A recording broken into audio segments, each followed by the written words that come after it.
Langkah Dubai, siapa penderhaka? Syahidan. Dakwaan berlakunya gerakan terancang langkah Dubai untuk menjatuhkan kerajaan dilihat hanya untuk mewujudkan perpecahan dan ketakutan dalam kalangan rakyat. Ahli Parlimen Arau, Datuk Seri Syahidan Kasim berkata, kenyataan timbalan Ketua Pengarah JECOM, Datuk Ismail Yusof mengaitkan beberapa pemimpin Perikatan Nasional termasuk wakil tertentu kerajaan untuk menjatuhkan kerajaan perpaduan pimpinan Perdana Menteri didakwa bertujuan mengalihkan isu moral yang membelenggu JECOM sebelum ini. Adakah langkah Dubai itu ada? Ini kerana apa yang saya lihat, dia sudah mewujudkan ketegangan sekarang ini dan ia satu perbuatan yang tidak cerdik. Dia sesuka hati menuduh orang tertentu sebagai penderhaka di samping menyuruh polis untuk ambil tindakan.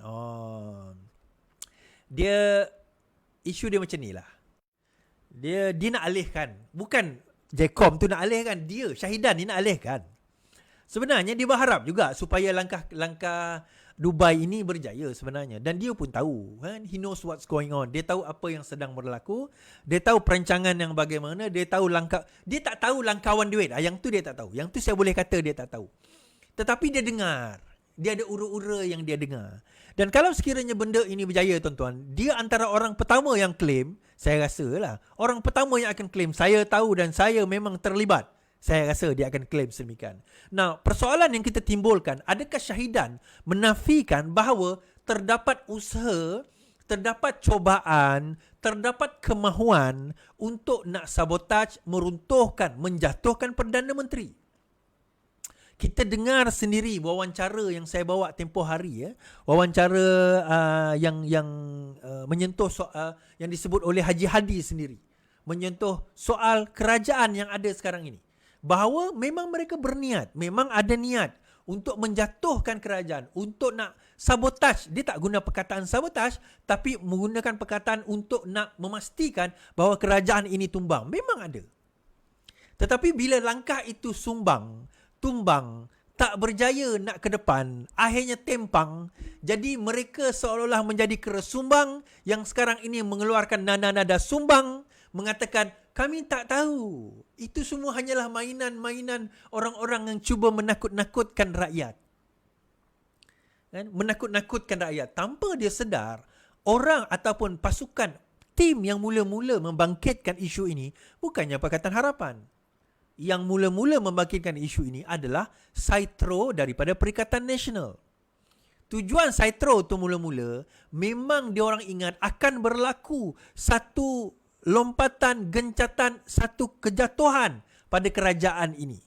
Tetapi mereka lupa bahawa langkah tersebut dia ada backup plan dia. Dia ada backup plan. Backup plannya apa, tuan-tuan? Yang kita tengok hari itu, bangunan kena sita.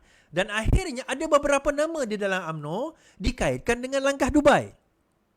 Dikatakan antaranya Tim Hishamuddin, Ismail Sabri, timbalan menteri. Ada beberapa nama. Ada 10 ke 15 nama dikaitkan dengan langkah Dubai tersebut yang dikatakan akan menyatakan, mereka akan menyatakan tidak menyokong, sekarang ini hilang kepercayaan kepada Perdana Menteri. Tuan-tuan, langkah Dubai bukan untuk menyatakan mereka menyokong mana-mana PN menjadi Perdana Menteri ke, bukan.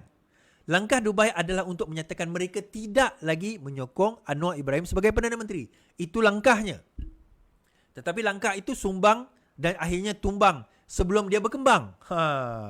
Dan yang menariknya, tuan-tuan, timbalan menteri rancang saman individu kaitkannya dengan langkah Dubai. Timbalan Menteri Sumber Manusia Abdul Rahman Muhammad, dia berkata dia akan memfailkan saman terhadap seorang individu yang didakwa mengaitkannya dengan langkah Dubai. Abdul Rahman juga telah memfailkan laporan berkenaan. Perkara itu diiringi kira-kira 100 pemimpin cawangan dan bahagian UMNO lipis. Menerusi hantaran Facebook, dia menafikan dia berada di sekitar Dubai, di mana pemimpin PN didakwa bertemu dengan ahli parlimen kerajaan untuk merancang plot menjatuhkan kerajaan. Sedangkan dalam tempoh beberapa minggu ini, saya yang juga ahli parlimen Limpis berada di Malaysia, khususnya di Limpis, bagi memenuhi program dan menyantuni masyarakat di sini, katanya. Saya tidak pernah bersekongkol dengan mana-mana pihak untuk menumbangkan kerajaan ini. Kerajaan ini ada 153 sokongan. Jadi kenapa perlu saya terlibat dengan MOVE dan berlumba-lumba untuk menjatuhkan kerajaan, katanya dalam satu rakaman video. Dalam satu video yang dimuat naik di YouTube, seorang lelaki dilihat membaca senarai termasuk Abdul Rahman daripada artikel yang disiarkan di sebuah laman web. Lelaki itu turut mendakwa pihak yang terlibat kecewa kerana tidak dilantik sebagai menteri. Abdul Rahman dilantik sebagai timbalan menteri ketika rombakan kabinet pada bulan lalu. Dia berkata, bagi mengelakkan dakwan itu diulang bagi membersihkan namanya, tindakan undang-undang yang berat akan diambil terhadap individu tersebut. Okey. Dalam masa yang sama, tuan-tuan, Ismail Sabri juga telah mengeluarkan satu kenyataan. Bekas naib Presiden UMNO, Ismail Sabri Yaakob menafikan dirinya terlibat atau mengetahui tentang gerakan untuk menjatuhkan kerajaan atau langkah Dubai yang dikatakan dikaitkan pemimpin parti pembangkang termasuk wakil tertentu kerajaan. Ismail yang juga bekas Perdana Menteri mendakwa cubaan mengaitkan dirinya dengan gerakan tersebut merupakan satu fitnah. Saya tak tahu ada atau tidak langkah tersebut kerana saya tidak terlibat dan tidak ke Dubai. Saya berada di Mekah dan Madinah ketika keluarga menunaikan umrah, katanya. Jelasnya dia terus peluang ke tanah air setelah mengerjakan ibadah umrah dan menyoal kesahihan dakwaan tersebut. Dari Mekah saya terus balik ke Kuala Lumpur pada 31 hari bulan lebih kurang jam 1 pagi. Jadi bagaimana saya terlibat dengan perjumpaan di Dubai jika saya tidak berada di Dubai? Ia dakwaan fitnah sama sekali. Kemarin timbalan okey. Alright, tak kenal dosa. Kata Afifi sekaligus menangkis dakwaan. Semalam, pegawai khas ahli bera Afifi Aris di Petik Sinar Harian berkata Ismail telah selamat menunaikan ibadah haji dan menaiki penerbangan terus ke tanpa singgah di Dubai. Kata Afifi sekaligus menangkis dakwaan setengah pihak, Ismail Sabri terlibat dalam langkah Dubai. Baik. Sebab itu saya kata, saya ada membaca komentar daripada Jacom. Saya kata Jacom tersilap dengan perkara tersebut. Saya kata langkah Dubai itu bukan sebagaimana yang digambarkan. Bukan sebagaimana yang digemborkan. Bukan sebagaimana yang telah dibentangkan. Bukan sebagaimana yang telah dinyatakan oleh pihak-pihap tertentu. Saya mengatakan itu tidak. Bukan itu yang berlaku. Untuk tahu lebih detail cerita yang saya bawa, tuan-tuan boleh tengok live saya 2-3 hari lepas tentang langkah Dubai ini. Saya kata bukan langkah Dubai, langkau Dubai. Sebab kenapa kebanyakan mereka sama ada tidak mengetahui, mungkin betul dia tidak mengetahui, mungkin dia tak nak tahu, atau mungkin dia pura-pura tak tahu.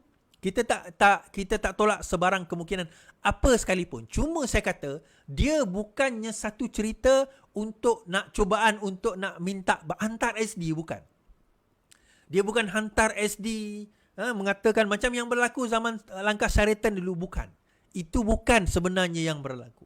Tetapi dia mau kepada langkah untuk nak bawa wang dan dana tersebut bagi meyakinkan ahli-ahli parlimen ini.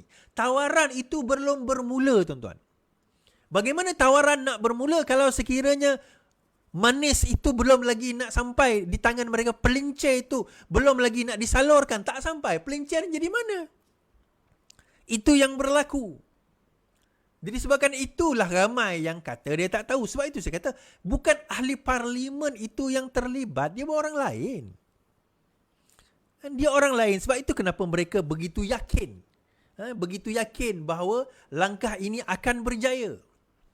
Dana yang dibawa ini yakin langkah ini akan berjaya. Semalam Ahmad Mazlan mengatakan UMNO kalau sekiranya mereka tarik mereka lompat parti, mereka kena bayar 100 juta ringgit denda. Kalau mereka tak lompat, macam yang Bersatu buat, adakah dia dikira sebagai lompat parti?